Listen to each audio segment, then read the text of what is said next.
Richard Walker, freelance writer. You've been in Charlotte a lot lately with the ACC Championship game. How important is Charlotte for you guys, and how important is Charlotte for the ACC? Oh, Charlotte's been great. Really has. This is a wonderful city. Has a great infrastructure. I actually came up here for the All-Star basketball game this year, and that was pretty cool. So it's a great venue that we're blessed to play in here in Charlotte, and it's one of our goals every year is to try to get here. Love everything about this city. Coach, to your about the sixth row, hand in the. Coach, Zach Al-Khatib, Sporting News. It seems like every team today has been asked how they might be able to close the distance with Clemson, knowing you still have that giant target on your back. How important is it for you to keep hammering those things that have made you successful to this point? Yeah, it's just kind of business as usual for us, to be honest with you. I mean, it's just what we do every year. We've had 8, 10-plus win seasons in a row. We've been very consistent, and the reason for that is we start over. We don't.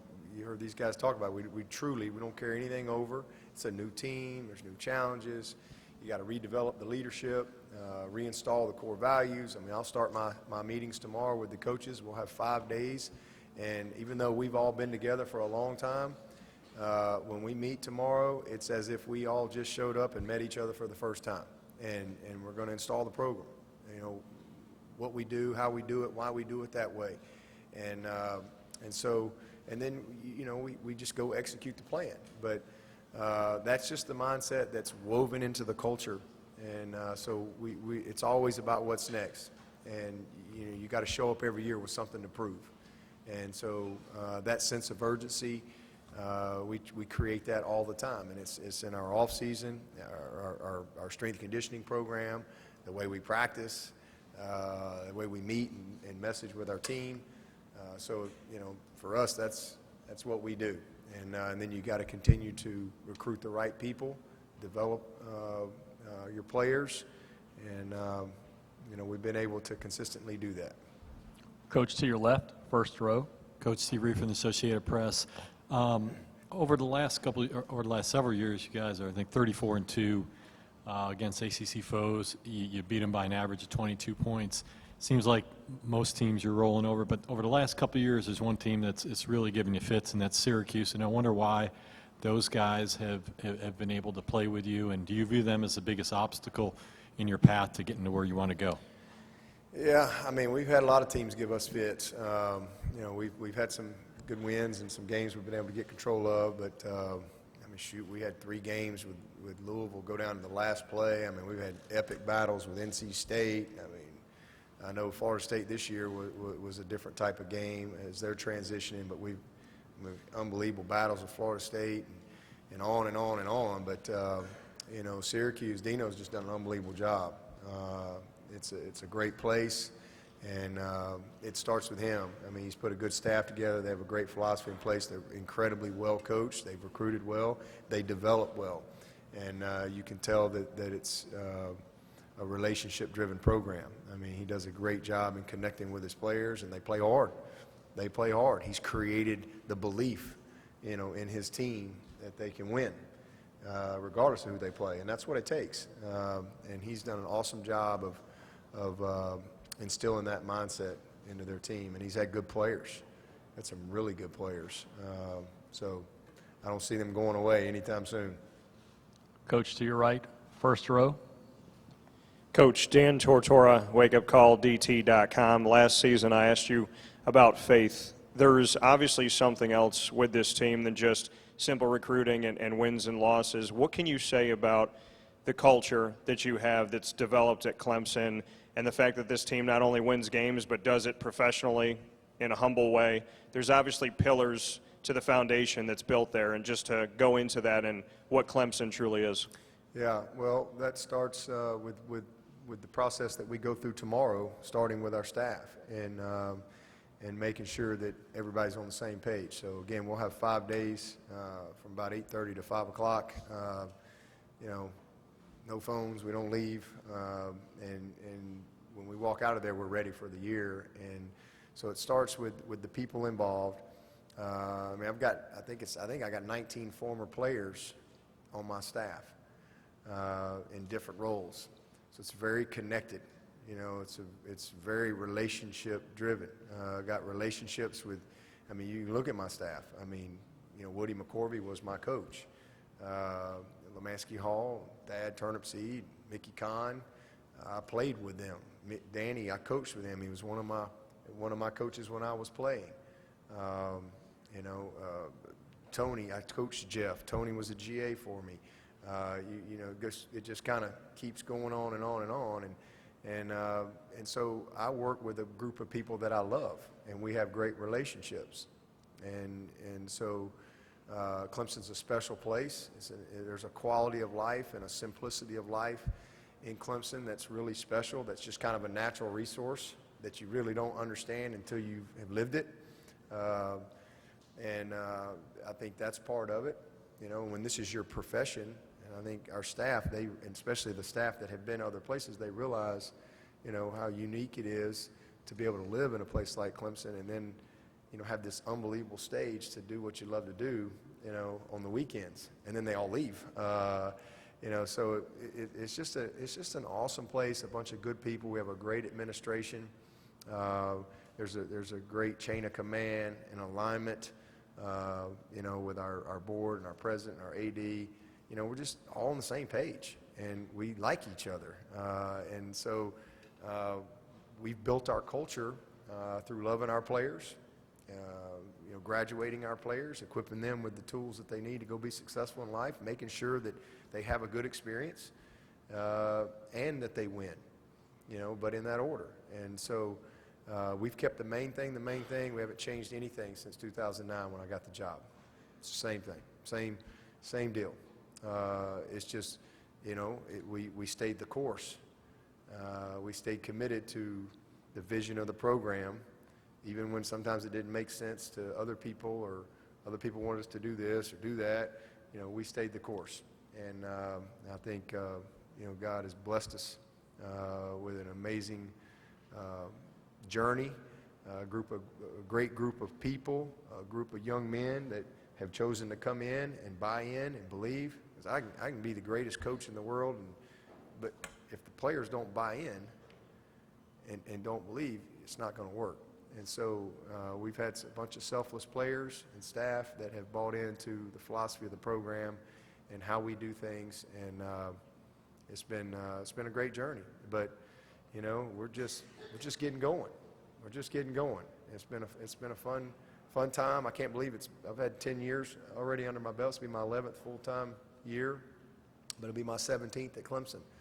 And so love what I do, who I do it with, where I do it, and I'm excited about this challenge and this journey and the story that this team is going to write as they go through the season. Coach, to your left, far left, sixth row, last seat. Hi, Coach. This is Joanne Bethea with the Clemson Insider. This year, you will play 10 out of your 12 regular season games in the Carolinas. Do you look at that as an advantage or a luxury, considering how far you've had to travel for games before? Wow, I didn't know that. Didn't even think about that. So obviously, I don't look at that as a luxury. I hadn't even thought about it. But that's great. You know, we've had. I think we had one stretch. I think we went like 17 out of 18 road games or something where they were night games. I mean, it was like crazy. And, you know, you're getting home at 6 a.m. And those are some, and we won most of them. But it's nice. That's nice to know that when you do go to those road games and you don't ever know when you're going to play, but it is nice to know that it's a short trip. Whenever the game is over, it's not like you're having to go a long way. But no, that's pretty cool. Be great for our parents, most of our parents and families and fans. That, you know, easy for them to get to the games also. Let's stay in that general area to our left, still at the far end of this row. Grace Rayner, The Athletic. As Todd Bates enters year 3 with Clemson, what does he mean to you and your program? Oh, Todd's done an awesome job, just really proud of him. I would equate Todd replacing Dan Brooks to these young D linemen trying to replace Christian and Dexter and Cleveland and Austin and Huggy, that group. Kind of the same thing. And I'm just really proud of him. He's a guy that, I kind of had my eye on for a while. And just a matter of whenever that time came and, Dan decided to retire. This is one of the greatest coaches of all time, Dan Brooks. And when he decided to retire after the championship at 16, I was able to go hire Todd. He was at Jacksonville State, and he has just done a phenomenal job in connecting with our players. Nobody works harder at trying to be a great coach and a student of the game and learning. He's been great with Brent. Brent has really enjoyed him, and he's been an unbelievable recruiter. He's passionate about what he does. A wonderful family. He's got twins getting ready to be born literally any minute. So just really proud of him. It was a great decision to bring him to Clemson, and we're thankful that he's still here. Stay on the left right here, first row. Hey, Coach. Rick Saratella, NFL Draft Bible. A lot has been made about your leadership. I'm curious to know, who are some of the leaders that you admire, that you've learned from, not necessarily in the football world, maybe it's a book you've read, but who are some of the leaders that you've admired and learned from throughout your life? Oh, man, a lot of my teachers growing up, my coaches. I learned from everyone. You don't have to have a Twitter follower account for me to, think you're a great leader or something. I think everybody has a chance to be a great leader, and you have an opportunity to learn from everyone as you go through life. But, man, some of my coaches that I've had all the way back to Coach Tohill in high school, and I grew up in one town, so, I had relationships with my teachers, a small town, so kindergarten, elementary, middle school, high school, and I'm so thankful for all the teachers that shaped me and disciplined me, encouraged me, equipped me, with an education and helped stoke that belief. Same thing with my coaches. Coach Stallings has been one of the great mentors in my life. A lot of great leaders that I've never met. I grew up, Bear Bryant was my hero growing up. I love Coach Bryant. I never got to meet him, but he was one that I, followed and read about and things like that. And Bobby Bowden is I think, a man that I've learned a lot about, got to know, obviously, with my relationship with Tommy. But just so many people I've never met, and then some people that I've been fortunate to meet, a guy like Tony Dungy. I've read his books, I read his daily devotional, I've had an opportunity to visit with him, he's spoken to the team. I've really met some neat people along my journey that have been great leaders for me, but I study anybody and everybody. I think we can learn. It's a constant process, it never ends, but I learn from my kids, I learn from my players, learn from the staff. So it's a never-ending process for me. But Woody McCorvey, who was my position coach, been one of the great mentors in my life, one of the wisest men I know. So lots of them. My wife, I'll leave her out. Known her since the first grade.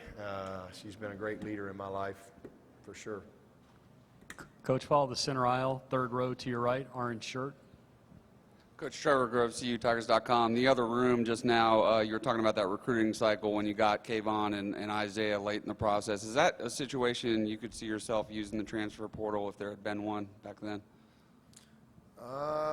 Probably not. To me, we haven't, like I said, we haven't recruited a transfer portal, and it's not anything wrong with that. It just hasn't been what we've had to do, and hope we don't have to do that. But I think at that time those guys were seniors, and I still prefer to recruit the high school kid and do a good job of evaluating and develop. That's just my mindset, and that's my philosophy. But that may come a day where Maybe we have some guys leave that you didn't know, and all of a sudden you get some guys injured or something like that, and maybe it's later in the process, maybe spring or summer or something like that, where you might have a specific need, but I don't know. Figure that out as I go, but it's not really where we are right now. We're going to squeeze in the last question, third row to your left. Bob Holliday, WL.com. Coach, there were an eye-popping 18 punts returned for touchdowns last year. Clemson ranks among the ACC's elite in net punting, even though you don't punt that often. In this ACC, how important is it to pay attention to things like punt coverage, maybe even kicking away from the dangerous return man? I mean, special teams are critical. People talk about defense wins championship. I always laugh at that. Defense don't win championships. Teams win championships. It takes a team to win a championship. Not an offense, not a defense, not special teams. But special teams are a critical part of that team. Because it's field position, it's the hidden yardage. I mean, you can go back to our first national championship game when we got beat. We gave up a doggone kick return to Drake, I think was his name, Kenyon Drake, great player. One play. They had the onside kick in that game. That's not why they scored, but they got great field position, in the middle of the field. So special teams is critical. I mean, it impacts the game, and so it's something that we work very hard on, and in all aspects of it. And we've had our share of success, and we've had our share of bad plays too. But it's just like your offense and your defense. It's critical, and oftentimes can be the difference. All things being even. Clemson, thank you. Good luck. Thank you. Appreciate it.